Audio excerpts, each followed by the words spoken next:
मी सध्या परभणी शहरातील शासकीय रुग्णालयामध्ये हे आपण पाहतोय संसर्गजन्य विभाग आणि टीबी विभाग असे दोन वार्ड या ठिकाणी आहेत. आपण पाहूयात सध्याची ही गेल्या अनेक वर्षापासूनची बिल्डिंग आहे आणि ह्या बिल्डिंगमध्ये हे अशा पद्धतीनं पूर्ण ह्या छताचे गज ही जे दिसत आहेत ती पूर्ण पद्धतीने कशा पद्धतीने आपण बघतोय की कसं हे परभणी जिल्ह्याचे शासकीय रुग्णालय रुग्णांच्या जीवाशी खेळत आहे. आणि असं पावसाळा दिवस असताना देखील या या वार्डामध्ये रुग्ण आहेत.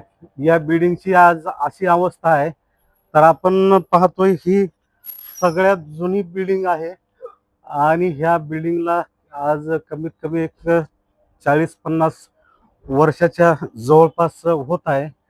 आज 50 वर्षाच्या जवळपास असताना देखील ही बिल्डिंग आज या पद्धतीचं आपण पाहतोय.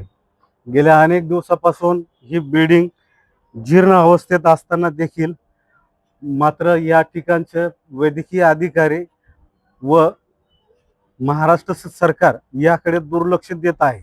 आपण जर अशा ठिकाणी जर पेशंट घेऊन येत असाल तर ती पेशंट दुरुस्त होणार कधी असा प्रश्न सामान्य नागरिकांना पडत आहे.